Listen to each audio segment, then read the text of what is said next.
Vale, continuamos con la segunda parte del día de hoy, con la Hermandad de Cristo Resucitado y Santa María de la Esperanza y el Consuelo, con el título de Jorge Albareda a Víctor Carazo, 50 años con el arte aragonés. Tengo la mesa, perdón, que no se me oye. Tengo en la mesa a Carlos Pardos, rector de la Hermandad, a Javier Jerez, vocal de Patrimonio, y a Víctor Carazo, escultor. Les doy la palabra y alguna sorpresa tienen al final para todos vosotros, pero no digo más. Espero que os guste. Todos son sorpresas. Sí, habrá cambio de cromos al final. Bueno, buenas tardes a todos y desde luego es un placer estar en esta sala una vez más en lo que decía nuestro querido Juan Murillo y añorado el primer día del Triduo del Corte Inglés, que hay que decirlo. Bueno, hoy hacemos una presentación en la que un poco hablamos de 50 años de nuestro patrimonio con el arte aragonés, pues adelantándonos un poco a la celebración que todos sabéis, o casi todos, que vamos a empezar a celebrar los 50 años de la fundación de nuestra hermandad a partir prácticamente pues, del final de la primavera-verano y sobre todo durante el año próximo, que serán los 50 años de la primera Pascua y de la primera procesión, ¿vale?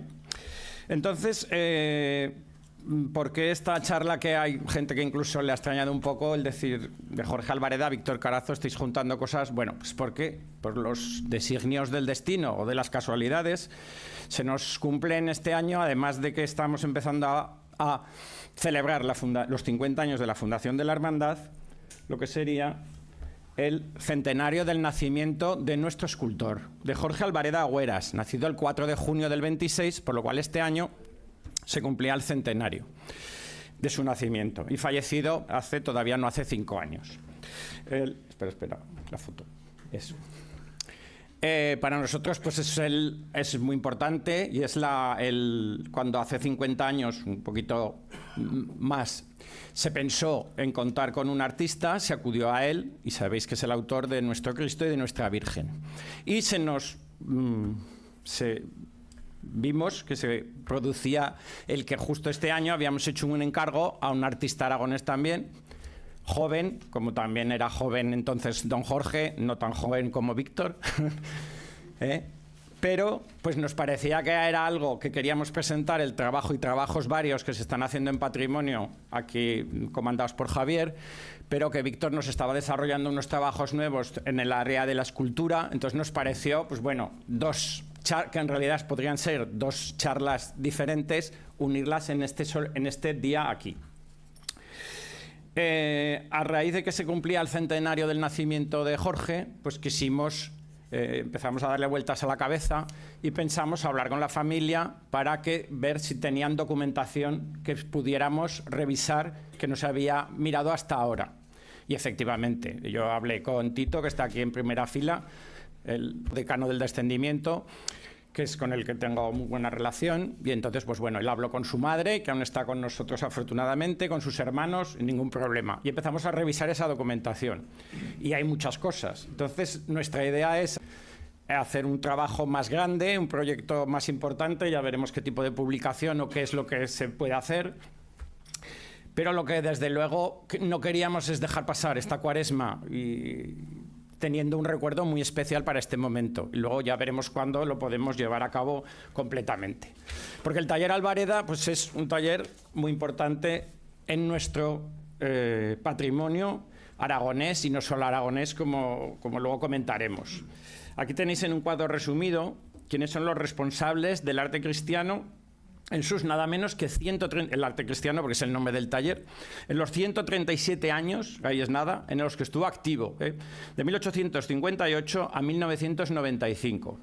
Empezaríamos con la primera generación, con Manuel Albareda Cantavilla, todavía nacido en el siglo XIX y casi toda su trayectoria en ese siglo, nacido en Caspe, vino aquí a Zaragoza a estudiar, estuvo ya a trabajar, discípulo de Antonio Palau. Y él luego se volvió a Caspe y allí abrió el taller. El original taller se abrió en Caspe y luego lo volvieron a traer a Zaragoza, que es donde estuvo casi toda su donde estuvo durante casi toda su trayectoria. Su hijo sería Jorge Alvareda Cubeles, veis la siguiente generación. Y después viene la generación de los primeros hermanos Alvareda, porque con esto a veces hay mucha confusión. Se habla de los hermanos Alvareda, pero en realidad hay dos parejas de hermanos Alvareda, o dos generaciones seguidas de hermanos Alvareda. Como podéis ver, José Alvareda Piazuelo y Joaquín Alvareda Piazuelo. ¿De acuerdo? Que los dos, ya veis que fallecieron con muy poca diferencia, uno en el 67 y otro en el 68. Hijos de Joaquín Alvareda Piazuelo serían los siguientes hermanos Alvareda, que ahí es donde aparece nuestro Jorge, los dos hermanos, Miguel Ángel Alvareda Agüeras y Jorge Alvareda Agüeras, que se harán cargo del taller llevándolo en conjunto y trabajando pues eso, en colaboración. Si bien siempre Jorge se dedicó a la escultura, y Miguel Ángel, aunque muchos proyectos y trabajos los firmaban ambos o se firmaban como obras del taller, luego también os comentaré más de eso, Miguel Ángel se dedicó más a la pintura, ¿de acuerdo? Y Jorge a la escultura. Ellos se jubilan más o menos hacia finales de los 90 y todavía, a finales de los 80, a principios de los 90, y aún lo coge un hijo de Miguel Ángel Alvareda, Teodoro, aún lo mantuvo durante unos años y ya el taller cerró definitivamente. ¿De acuerdo? Vamos a la biografía resumida un poco de Jorge, nacido en Zaragoza, hijo de Joaquín Alvareda Piazuelo, como hemos visto en el cuadro anterior, de Carmen Agüeras, y estudia sus primeros años en el Colegio de los Escolapios. En el año 40, muy jovencito, solo 14 años, pues bueno, como me decía la viuda Dolores, había que trabajar. Era una época en la que los talleres de arte religioso, os podéis imaginar cómo estaban. Después de las destrucciones de la Guerra Civil, hay que tener en cuenta que hay comarcas enteras aragonesas donde todo el patrimonio fue destruido. Y bueno, zona de Teruel, Bajo Aragón. Entonces hay una cantidad de trabajo inmenso de reconstrucción, de restauración y sobre todo de hacer nuevas piezas que se han perdido. Y entonces, como me decía ella, a trabajar al taller y a seguir aprendiendo en la Escuela de Artes. Pero, como les pasa a nuestros artistas durante mucho tiempo, se tienen que ir a estudiar fuera, porque aquí ya sabéis que no ha habido grado superior universitario de formación en Bellas Artes hasta hace muy poquitos años. Ellos tenían mucha relación con la Escuela Superior de Bellas Artes de Barcelona, la llamada de la Lonja, y se va allí a estudiar durante varios años. Y vuelve ya en el 51 con título de profesor de dibujo. Y eso me encanta. El título de profesor de dibujo pues sería por los grados o por las titulaciones que hubiera en la época, pero él hace una instancia que también hemos podido consultar su expediente, los expedientes de la familia, en el archivo de la Escuela de Artes y Oficios, la Escuela de Bellas Artes actual, que es descendiente, sucesora de la antigua, y él hace una instancia pidiendo ser profesor y se define como de profesión escultor, ya en el año 51, o sea, lo tiene muy claro. Entra de profesor de entrada interino, en el 54 se casa con Dolores Alvareda, 6 hijos, 18 nietos, y en el 64 es ya profesor de entrada de modelado y vaciado. En el 66 será junto a su hermano Miguel Ángel cuando se hace cargo de la dirección del taller. Pero esto no quiere decir que durante estos años no estuviera allí, sino que están también. Están los dos hermanos metidos siempre entre la Escuela de Artes y el taller familiar, que como sabéis y veremos ahora, están al lado.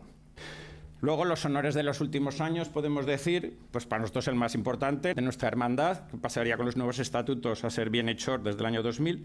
En el 91 se jubila tanto del taller como de la docencia. En el 2012 es la medalla de oro de la Junta Coordinadora de Cofradías. En el 2014 se le concede la primera medalla de oro de la Academia de Bellas Artes de Zaragoza. Y en el 21 fallece en Zaragoza.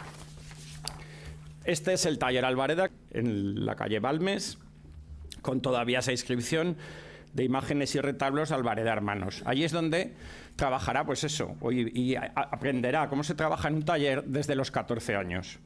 Y ahora vamos a ver una foto muy curiosa de la familia que podemos datar perfectamente, porque como veis están policromando o restaurando el paso del beso de Judas de la Cofradía del Prendimiento.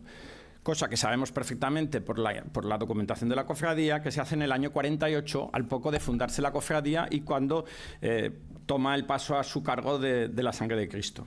Ahí podemos ver a los dos hermanos. A la izquierda de la fotografía, de los dos que están sentados, es José Albareda Piazuelo, en el centro estaría Joaquín, y el que está de uniforme, porque estaba haciendo la mili, es Jorge Albareda, que está de pie terminando la figura del soldado, ¿de acuerdo? Pues veis, ya veis que ahí en el taller trabajaba todo el mundo. Ese es uno de los temas, uno de los problemas más importantes que tenemos a la hora de hacer lo que se hace con cualquier artista, que es hacer un catálogo de la obra, un estudio de la evolución artística. Pues tenemos un problema, que esto siempre trabaja como taller. Y entonces el tema de la autoría es muy complicado de discernir y de determinar. Esto es algo que ha pasado siempre, pero más cuando es un taller, que como habéis visto son 5 generaciones, y donde, como aún recuerdo yo hablando con él, cuando me decía, es que todo se firmaba Hermanos Albareda. Cómo me gusta que siempre hayáis puesto que el Cristo es de Jorge Albareda, porque claro, ahí era una empresa familiar, entonces es muy difícil discernir. Y no digamos nada en la etapa anterior en la que todo el mundo estaba trabajando allí, según me dijeron, incluso llegaron a trabajar 14 personas, entre oficiales, aprendices. Evidentemente siempre se ha entendido que el maestro, porque a ver si nos pensamos que en el retablo mayor del Pilar fue Damián Formen el que hizo todos esos metros cúbicos de alabastro. Evidentemente no. Pero el maestro es el que dirigía la obra, el que hacía el modelo, el que terminaba, el que decía esto está terminado, el que terminaba las partes más importantes. Eso ha sido siempre así. Estamos hablando de un taller que está trabajando como se trabajaba desde el siglo XV o XVI en los talleres. Lo que ha sido muy bueno en la documentación que estamos revisando, sobre todo hay unas colecciones de presupuestos, sobre todo de la parte, bueno, porque hasta ahora toda la documentación que hemos visto es de la parte en la que los dos hermanos, Jorge y Miguel Ángel, son los que se hacen cargo. Y está siendo muy valioso la colección de copias de presupuestos que hay. Porque en ellos no se limitaban a decir una Cristo o una Virgen o un retablo tantas 1000 pesetas por este tamaño, sino que muchas veces explican qué motivación tiene la obra, por qué han elegido un estilo característico, se quejan de que no les pagan, se quejan de lo que sube la vida, se quejan de lo que van en los jornales. Entonces es muy curioso, porque yo creo que se desahogaban psicológicamente haciendo los presupuestos. Luego igual os leo algún trozo que son muy buenos, pero bueno, algo dejaremos. Primera etapa, digamos, desde los años 40 hasta que cogen el taller, en esa primera etapa de reconstrucción de obras religiosas perdidas. En este caso no es una obra religiosa perdida, son los retablos de la iglesia del Sagrado Corazón de la Plaza San Pedro Nolasco, antiguamente de los jesuitas. Todos los retablos son de la familia. Este, por ejemplo, del de la Inmaculada, que os pongo de ejemplo, el del año 42. Ya veis que es un retablo estilo neogótico, con pintura, con escultura. Vale, pues este es el tipo de obras que están aprendiendo a hacer y realizan en el taller. En este caso era una iglesia nueva que se había paralizado por el tema de la República Guerra y se pone en marcha después. Y otra que vamos a ver, Caspe, es uno de los sitios que en la Colegiata de Caspe no queda absolutamente nada de retablos ni de arte mobiliario. Los van realizando todos ellos. Y aquí hacen el retablo mayor. Lo ve, espera, que parecería que es un retablo gótico, porque en muchos sitios lo que quieren es hágame el retablo como yo lo tenía antes, o lo más parecido, o que me recuerde a cómo era, o la Virgen que hemos perdido, el Cristo. Pero veis que este es gótico y el siguiente que vamos a ver es el de Calanda, que es lo mismo, pero este es barroco. O sea, aquí aprenden a hacer de todo. Es muy curioso que en toda la documentación fotográfica que aún tenemos pendiente mucho de revisar, hay carpetas que pone retablos góticos, retablos renacentistas, retablos barrocos, porque guardaban los modelos y las fotografías, porque si luego querían otro en otro pueblo y les gusta, o en otra ciudad, pues se la podían ofrecer. Este es muy curioso, el siguiente que vamos a ver. Otro sitio que quedó arrasado también, la Catedral de Barbastro. Bueno, el retablo mayor, gracias a Dios, se conservó. Debía ser muy grande, les dio pereza. Y en este es muy curioso porque sí que tenemos, podéis ver a la izquierda el dibujo, que además lo eligió la Academia para hacer una lámina cuando hicieron una edición de obras de académicos. Este está firmado por Jorge Albareda el diseño y él lo eligió como una obra. Entonces considero que era algo que lo veía muy suyo, que veis que es una obra que aúna lo mismo masonería, o sea, obra de carpintería dorada, pintura, escultura, ¿Qué hizo aquí cada uno luego en el taller? Estamos ya en el año 60. Pues no lo sabemos. Va a ser muy difícil, pero bueno. ¿Veis? Os he puesto la foto, que la han podido encontrar por internet, de un trozo del retablo. Es muy curioso, que está reproducido tal cual. Eso sí, las puertas laterales, pues al final debieron bajar un poquito el presupuesto y veis que no las hicieron. Pero el resto era el retablo de la Asunción de la Virgen. La Virgen la hizo otro escultor que le tenían mucha devoción en Barbastro y hicieron todo ese retablo nuevo. ¿Qué cosas se hacen en el taller durante estos años? ¿Y qué es lo que les produce una gran expansión, sobre todo desde que lo cogen los Miguel Ángel y Jorge? Pues es que llega el concilio y llega la renovación litúrgica. Os pongo el retablo mayor del Pilar porque ellos se encargaron de cambiar con lo que hacen en muchísimas iglesias, adelantar el altar que está pegado al retablo mayor para que se pueda celebrar la misa hacia el pueblo, para que se pueda rodear, y esto por ejemplo lo hacen en el Pilar, que es uno de los sitios que continuamente están haciendo limpiezas, restauraciones, pequeñas obras, grandes, uno de los sitios que están cuidando completamente. Mobiliario litúrgico hacen de todo, porque eso es otra de las cosas muy curiosas de los presupuestos. Ahí se hacía de todo. Igual se arreglaba alguien que llevaba un espejo para arreglarle el dorado, así os lo digo, que limpiar el retablo mayor del Pilar. A continuación hay otro presupuesto. O sea, todo tipo de trabajos. Nada se desdeñaba por poco o por mucho.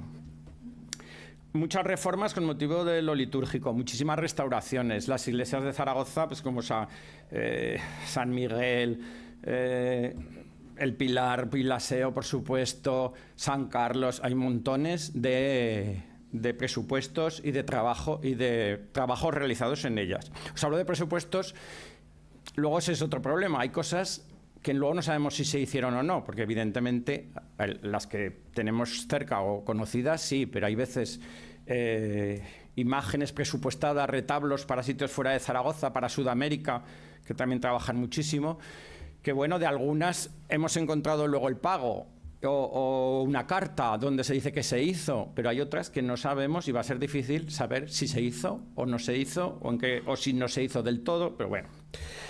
Otro trabajo muy importante que hacen es para la Semana Santa. Aquí os pongo, porque es muy espectacular, la peana del Eceomo de Teruel,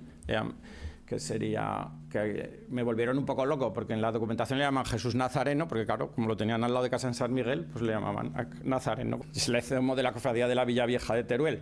Ya veis que es una peana espectacular. Aparte de eso, son los restauradores y los conservadores durante todo ese periodo del patrimonio de la Semana Santa de Zaragoza, que no se conservaba como ahora, desde luego. Hacen verdaderos equilibrios para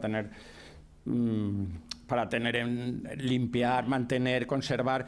De casi todas las cofradías que están activas en esos años, hay muchísima documentación. Y, por ejemplo, es muy curioso que está todo el expediente de cuando se cayó el famoso garaje en los años 80, que destrozó un montón de pasos. Bueno, pues ellos son los que hicieron todo el estudio para ver qué es lo que se podía arreglar, cuánto valía. Entonces, bueno, son los grandes reparadores y mantenedores del patrimonio de nuestra Semana Santa. Y un punto de inflexión que me parece muy importante, aún antes del concilio, es la iglesia del Colegio del Salvador, donde Jorge hace una de las obras que más siempre le va a gustar, que es la Madre del Salvador. Esta es la iglesia que se hace para el Colegio de los Jesuitas, donde ahora está la Ibercaja.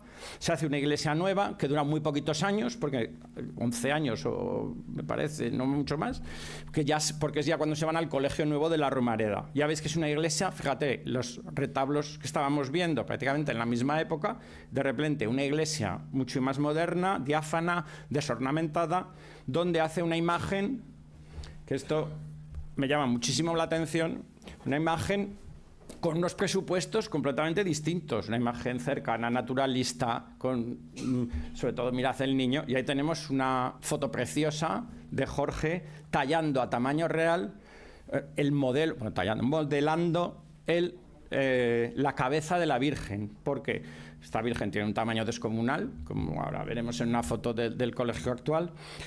Hace un modelo con el típico sistema de barro, yeso, y luego pasarlo por saca de puntos al tamaño final, pero la cabeza la quiere hacer al tamaño que va a ser real. Fijaros el tamaño de la cabeza, ¿de acuerdo?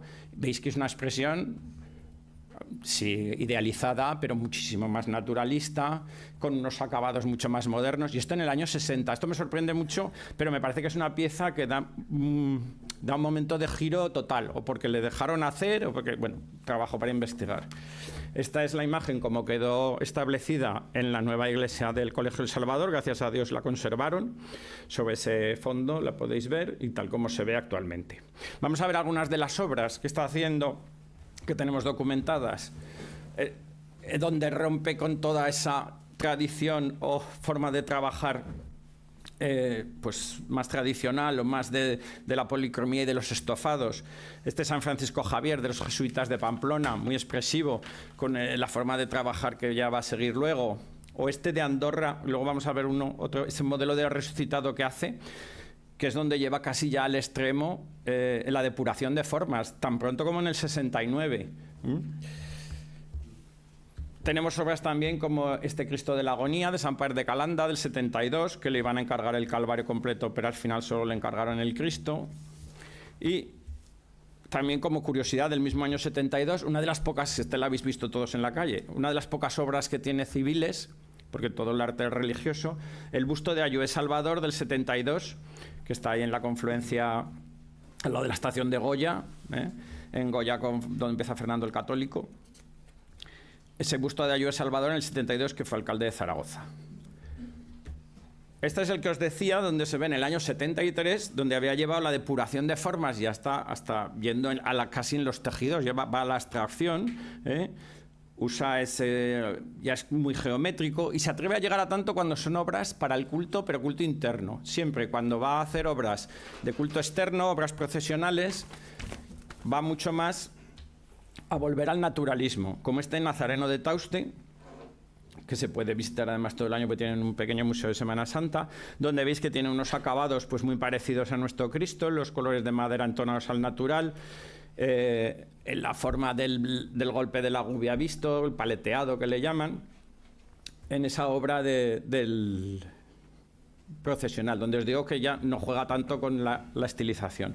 O esta obra, que ha sido una sorpresa, pues yo la había visto muchas veces y no sabía qué era, pero que sabemos porque está el pago y presupuestado, el San Esteban de Santa Engracia, este relieve precioso que hay a la bajada de la cripta, que no está por ningún sitio que sea del taller ni de él ni de nada, pero que es un precioso relieve donde junta modernidad con tradición, que sigue un modelo clásico, pero eso lo dejaremos para otro día. En resumen, que Jorge Albareda pues es un hombre con una trayectoria muy interesante, muy especial, que para nosotros siempre es tan importante porque, como podéis ver, es el autor del Cristo. Hizo unas fotografías del barro que luego se destruyó para hacer el yeso, pero está todo documentado el proceso de realización. Como curiosidad, las fotos de atrás es uno de los hermanos colgado ahí haciendo de Cristo para ver cómo caían las piernas. Y para terminar, no me resisto a leer, que esto me encanta, en un presupuesto que hace para una parroquia de Sevilla en el año 77, después de quejarse de los precios y de lo caro que está la vida. Esto no sé si lo escribiría Jorge, Miguel Ángel o entre los dos, pero no sé por qué me suena a Jorge. Dice, con esto acabo: como sabe, conocemos muy a fondo su orden, y no es por adular, pero no es como muchas otras. Sacerdotes incluso que predican austeridad para el culto del Señor por los tiempos que corremos, austeridad que ni ellos ni ninguno de nosotros practicamos con nuestros coches, televisores en color, viajecitos, etcétera. Así, muchas iglesias son un modesto local, igual que el del chapista de la puerta de enfrente, con un bloque para altar y 2 vigas cruzadas como símbolo, que es muy moderno. Y así presumimos de austeridad, de una manera aparente, a base de apretarse el cinturón, al único que no protesta, al culto del Señor. Este es nuestro criterio, que no manifestamos nunca y que no sabemos por qué se nos ha ocurrido exponerlo, pues no tienen ningún valor en quienes por tradición desde hace 120 años se dedican al arte religioso. Pero creemos que sí, que a la Virgen hay que dedicarle por lo menos el valor de un coche, de los que tenemos todo el mundo, de más o menos categoría. Eso es otro cantar, pero qué caray, que no le falta su cochecito. Y ahora ya os dejo con Javier, que os va a contar un poco pues varios proyectos y varias cosas. Eso es. Bueno, buenas tardes. Gracias por haber venido. Quiero empezar dando las gracias a hermanos o no hermanos porque todos han contribuido a que hoy podamos estar aquí presentando lo que os vamos a presentar. El legado que Jorge Albareda deja en nuestra hermandad son estas dos imágenes esculpidas en abedul de Finlandia y que procesionan, en el caso de la Virgen, el Jueves Santo, el Viernes Santo y el Domingo de Resurrección, y en el caso del Cristo, en la Vigilia Pascual en la Basílica del Pilar, y procesionando por las calles de Zaragoza el Domingo de Resurrección. Antes de presentar a Víctor, me gustaría dar un pequeño, muy pequeño, repaso a lo que ha sido la inspiración y la evolución de nuestro patrimonio desde nuestros comienzos, y así explicar un poco cómo hemos llegado desde, como dice el título de hoy, cómo hemos llegado desde Jorge Albareda hasta Víctor Carazo. Aquí podéis ver uno de los primeros encuentros que celebramos todos los domingos de Resurrección en la Plaza del Pilar. Y en aquellos años, la verdad es que nuestros pasos sufrían mucho porque se guardaban en el patio del Colegio de los Agustinos, a la intemperie. Y eso suponía que cada año prácticamente había que cambiar las 4 tablas que componían los pasos, no eran mucho más, con 4 adornos, y cada año pues había que cambiarlos. A comienzos de los años 2000, la hermandad se hace con un local y en propiedad, y a partir de ahí se inicia un proyecto patrimonial que incluye la renovación tanto de los atributos como de los pasos. A partir de ese momento se modificarán las estructuras de las carrozas y se empieza a trabajar en un nuevo estilo para las nuevas carrozas, que lógicamente, condicionado por nuestras imágenes, quería huir del barroco, ¿vale? Para los atributos se toma como punto de partida esa cruz que estáis viendo ahí. Esa cruz es nuestra cruz guía, la que inicia nuestras procesiones actualmente. Se toma ella y se sigue esa misma línea floral de decoración floral y se va adaptando a los atributos que se van haciendo. Con la celebración del 25 aniversario, de nuestro 25 aniversario, hace 25 años ya, se da uno de los pasos pues, que en su día fueron más arriesgados y polémicos internamente, lógicamente, como fue el cambio de escudo, el cambio de estandarte y el cambio de los guiones.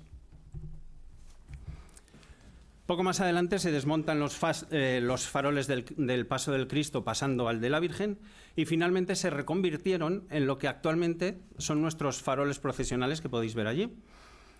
A la vez se renovaron también los pebeteros, sustituyendo los grandes y pesados que teníamos anteriormente y haciendo estos nuevos más ligeros y acordes con la decoración de los atributos. Se cambian entonces los cetros y los nuevos se diseñan con sus característicos o con nuestros característicos palos de madera torneada con el torneado salomónico, además de ser coronadas con la cruz que veis ahí, y el orbe que ayuda a que los domingos de resurrección los cetros brillen mucho, los mires desde donde los mires. Hubo también un proyecto para cambiar la cruz in memoriam que veis ahí. La primera cruz in memoriam era muy sencillita, era como de melamina en pino, era muy sencilla. Pero se decidió no tirarla y continuar con esa cruz, haciendo una cosa muy curiosa, que es forrarla de madera y decorándola con los motivos florales, siguiendo la misma estética del resto de atributos.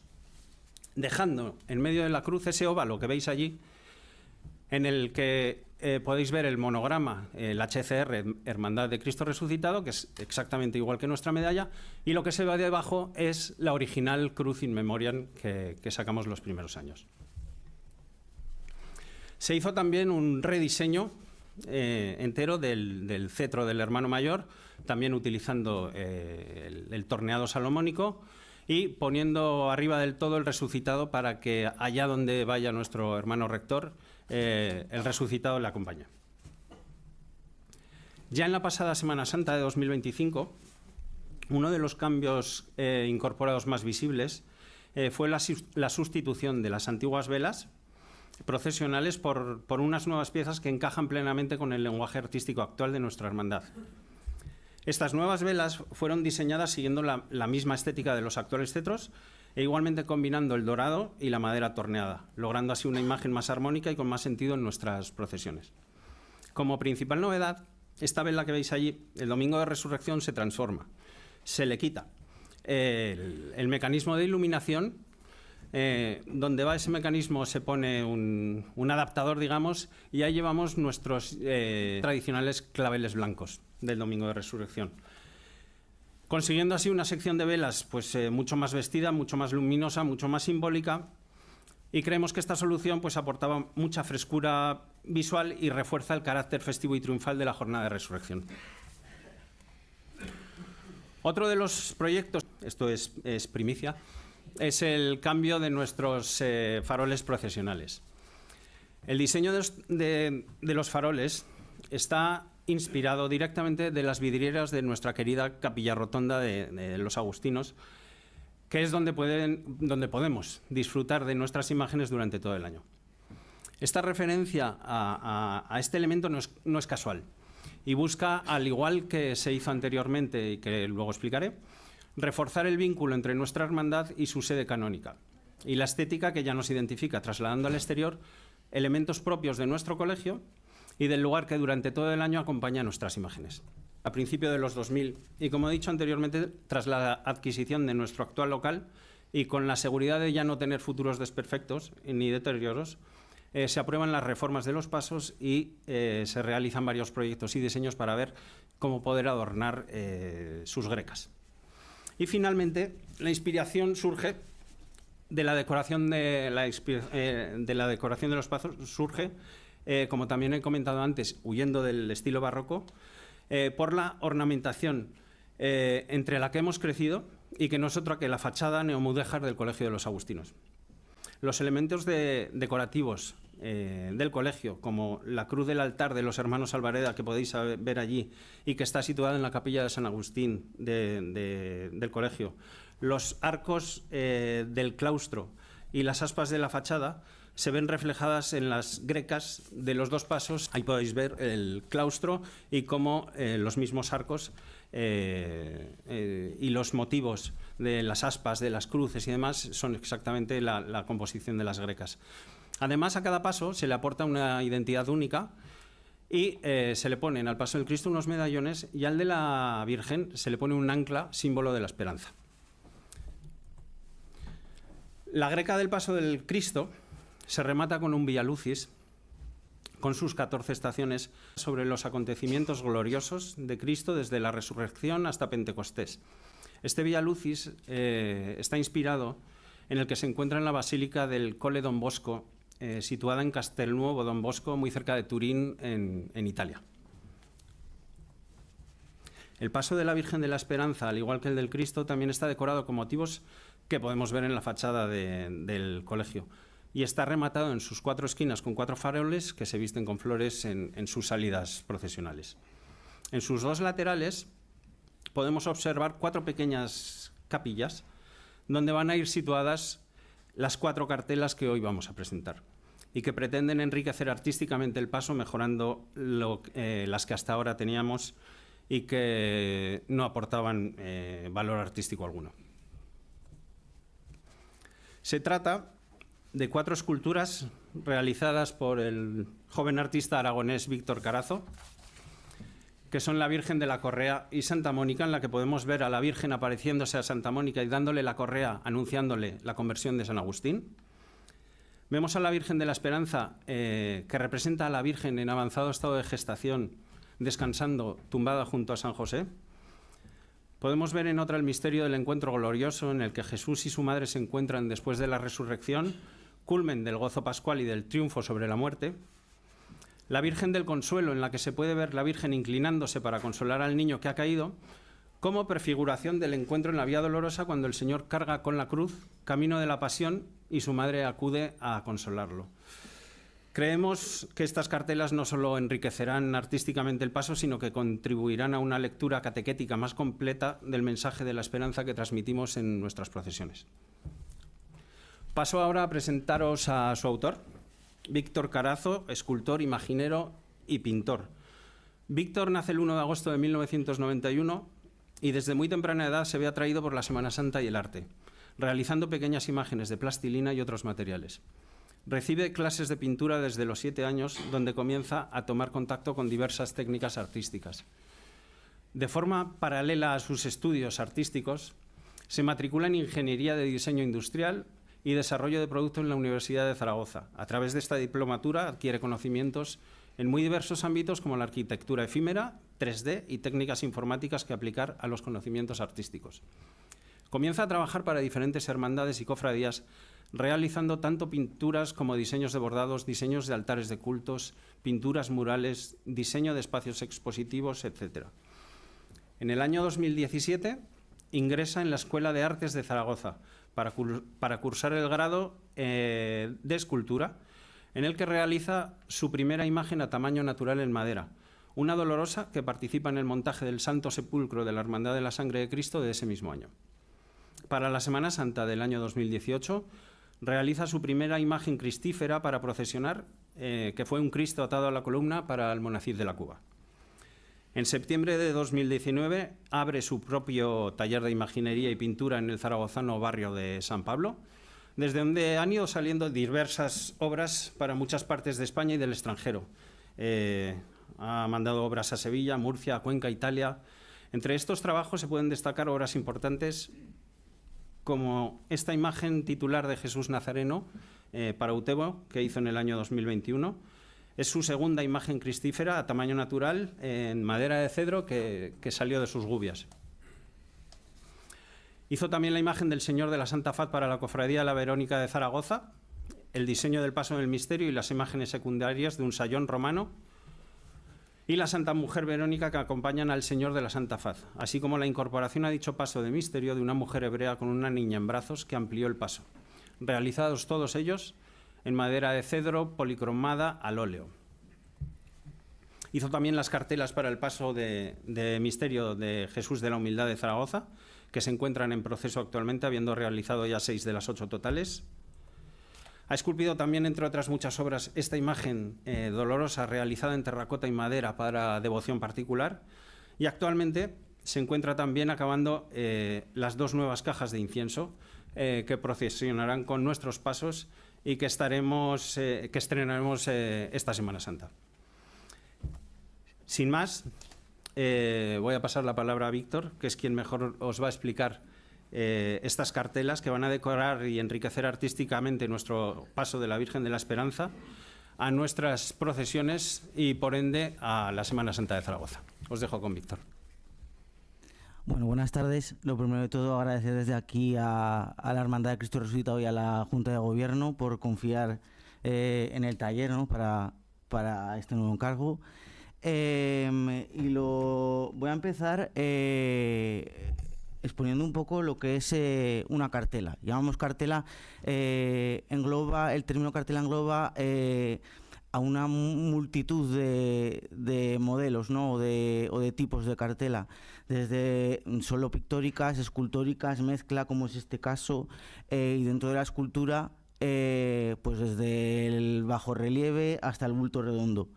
El modo de trabajar unas cartelas es curioso porque, al contrario que pasa cuando nos encargan, por ejemplo, un paso o una imagen en el que es el paso el que luego se va a adaptar a lo que nosotros vamos a hacer o la idea que llevamos en la cabeza, aquí pasa lo contrario. Nosotros tenemos que trabajar para un hueco ya existente o para una decoración ya existente. Entonces, todas estas técnicas o esta variedad, digamos que van a estar adaptadas al sitio o a la tipología que nos vamos a encontrar. En este caso, en el Paso de la Esperanza, nos encontrábamos con unas capillas bastante profundas, con bastante profundidad y de un formato bastante cuadrado. Ya veis que lo que es el fondo prácticamente es cuadrado. La particularidad que tenían estas capillas es que tenían muchísima profundidad. Tienen también un suelo que podemos aprovechar para hacer imágenes de bulto redondo como las que hemos hecho, pero no se ve en el panel porque no está el paso, pero todo el hueco que veis desde la imagen hasta arriba al fondo son las tracerías neomudéjares que el propio paso introduce dentro del hueco de la cartela. ¿Esto qué nos hacía? Nos hace que el formato, que es en un principio cuadrado, nos encontramos con un formato plenamente horizontal. Esas tracerías obviamente había que mantenerlas y se optó por la mezcla de la pintura y la escultura con el fin de aprovechar el fondo. Si solo usábamos lo que es la escultura plenamente, todo el fondo que quedaba semioculto por la tracería se perdía, y en este caso era una forma de aprovechar el fondo y además añadirle un valor al fondo. Lo que vamos a hacer es se ha dorado con pan de oro, y lo que se ha hecho es añadir fondos a modo de grisallas en monocromos, y luego lo que se ha hecho sobre esa pintura ha sido un estofado o un esgrafiado, que veis, estos son reproducciones, no son los originales están instalados, por eso el oro se ve así, pero bueno, en el original está el pan de oro, lo veréis. Y si os fijáis en los fondos, todos van, el trazo se ha rascado para que luego salga el oro, y el oro participe también de lo que es la pintura de fondo a modo de grisalla. En cuanto a las esculturas de bulto redondo, veis que si bien yo creo que responden completamente a mi estilo, pero sí que he intentado darle un giro más naturalista, o por lo menos en la ropa, en la vestimenta, tirar de un estilo más naturalista. En cuanto al material, muchos me habéis preguntado, la gente que ha podido verla, pero ¿de qué está hecho? No sé qué. Bueno, pues evidentemente había una variedad de materiales casi infinita. Una de las opciones era tirar por la madera y hacer algo parecido a lo que está en las imágenes de Albareda. La problemática de esto era haz algo en madera que se asemeja a lo que hizo Albareda con el golpe de gubia en 22 centímetros. Era complicado. Entonces, analizando un poco pues, el estilo de tanto del paso como de la propia hermandad con el neomudéjar, pues bueno, pues que hay más mudéjar que la cerámica. Entonces se optó por cerámica. La apariencia que tiene, sí que una vez que optamos por la cerámica, sí que bueno, pues también hay multitud de tipos de barro, de cerámica para hacerlo, ¿no? La elección, pues bueno, responde a que creo que una tónica general en cuanto a en la hermandad, en cuanto a los atributos y a todo lo que se ha hecho, es la honestidad con el material, tanto las imágenes como la greca de los pasos. Creo que todo está visto, entonces sí que quería utilizar un material que se viera. Por eso la cerámica es un barro negro, y lo que veis es el color natural, simplemente está patinado con polvo de mica dorado para integrarlo con los fondos en dorado, pero el material es el que se ve, no hay policromía. En cuanto a el programa iconográfico que se ha seguido, ya ha explicado Javier, pues dos de ellas hacen referencia directa a la advocación de la Virgen. Sí que por la propia configuración de las tracerías mudéjares que llevan sobre las cartelas, traza muy bien dos arcos. Entonces, por composición, esos dos arcos nos delimitaban muy bien dos imágenes por cartela. Entonces sí que es un criterio fijo de que en cada cartela aparezcan dos imágenes. En el caso de la Esperanza se decidió introducir a San José, como lo veis está sirviendo de apoyo a la Virgen, que está en avanzado estado de gestación. En el caso de la Consolación sí que se dio un cambio más radical de lo que había. El antiguo era la Virgen consolando al niño en brazos, y sí que decidimos darle una vuelta, pues un poco pensando en la Consolación, como por otro lado sí que estaba la correa representada, ya no la Consolación y correa ya no la podíamos usar para esa. Entonces, pensando un poco en la Consolación, sí que tuvimos varias opciones, incluso barajamos pues a representar a la Virgen con Jesús en la Vía Dolorosa cuando se lo encuentra cargando la cruz, pero sí que es verdad que vimos un pasaje como demasiado crudo para una hermandad y una imagen tan letífica como es el caso.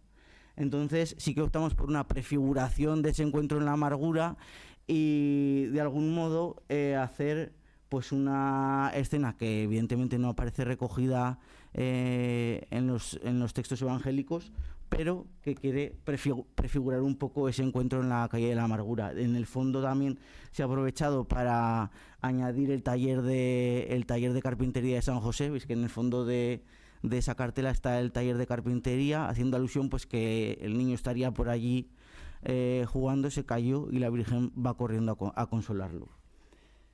Luego, en el caso del encuentro glorioso, veis que pues bueno, quiere representar el encuentro que hace la hermandad en la Plaza del Pilar. En esta tuvimos más problema con el tema de formatos, y es verdad que un encuentro es imposible encontrarle a un encuentro un formato horizontal. Entonces, bueno, veis que al tener que reducir el formato sí que añadimos el sepulcro para darle un poco más de vistosidad a la escena. En cuanto al fondo, está inspirado en los cuadros renacentistas que representan el Noli Tangere, que del encuentro del Cristo resucitado con la Magdalena. Y en la de la Virgen de la Consolación, de la Consolación y Correa, podemos ver a la Virgen que está ofreciendo la correa a Santa Mónica y detrás la Trinidad. Es lo que hemos elegido para el fondo.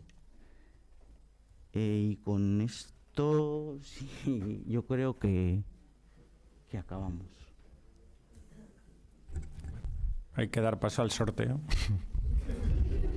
Pues bueno, muchísimas gracias por venir. Y pues estas preciosidades las podéis ver ahora rápidamente. Y si no, pues el Jueves Santo.